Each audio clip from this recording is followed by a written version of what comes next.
এবার ব্যাচেলর হানিমুনে বিজয় রাশমিকা। দীর্ঘদিনের গুঞ্জন এবার যেন আরও বাস্তবে রূপ নিতে চলেছে। দক্ষিণী সিনেমার এই আলোচিত তারকা জুটিকে ঘিরে সিনেপাড়ায় নতুন করে উত্তেজনা ছড়িয়েছে। শোনা যাচ্ছে প্রেমের সম্পর্ককে আনুষ্ঠানিক রূপ দিতে আগামী বছরের ফেব্রুয়ারিতে রাজস্থানের এক রাজপ্রাসাদে বিয়ের পিঁড়িতে বসতে পারেন বিজয় দেবরাকোন্ডা ও রাশমিকা মান্দানা। রাজকীয় এই বিয়ের আগে দুজনেই নাকি সময় বের করে নিয়েছেন নিজেদের জন্য। বলিউড দক্ষিণী সংবাদ মাধ্যমের দাবি, 24 ডিসেম্বর গভীর রাতে হায়দ্রাবাদ বিমানবন্দর থেকে অজানার উদ্দেশ্যে বিদেশে উড়াল দিয়েছেন তারা। পাপারাজ্জিদের নজর এড়াতে ছিলেন বেশ সতর্ক। দুজনের পরনেই ছিল ধূসর রঙের হুডি, মুখে কালো মাস্ক।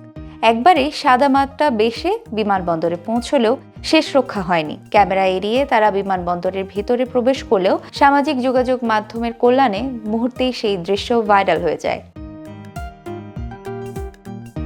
ক্যামেরার সামনে ধরা না পড়লেও সামাজিক যোগাযোগ মাধ্যমে মুহূর্তেই ভাইরাল হয়ে যায় তাদের যাত্রার দৃশ্য। আর এরপরেই জল্পনায় নতুন মাত্রা যোগ করেন বিজয় নিজেই। নিজের ইনস্টাগ্রাম স্টোরিতে একটি ছবি শেয়ার করেন তিনি। ছবিতে দেখা যায় দীর্ঘ সফরের ক্লান্তি শেষে বিমানবন্দরে বিশ্রাম নিচ্ছেন বিজয়। তার হাতে থাকা একটি পোলারয়েড ছবি ঘিরেও শুরু হয় নতুন আলোচনা।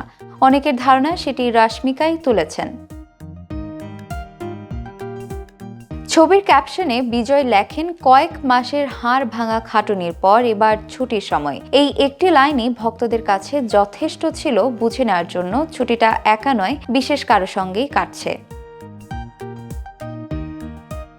যদিও রাশমিকা এখনো নিজের ইনস্টাগ্রাম প্রোফাইল থেকে কোনো ছবি বা মন্তব্য শেয়ার করেননি, তবুও ভক্তদের ধারণা স্পষ্ট, বছরের শেষটা একসঙ্গে কাটানোর পরিকল্পনা করেছেন এই তারকা জুটি।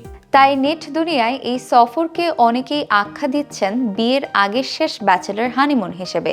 গুঞ্জন সত্যি হলে খুব শিগগিরই দক্ষিণী সিনেমা পেতে যাচ্ছে আরেকটি রূপকথার মতো তারকা বিয়ে।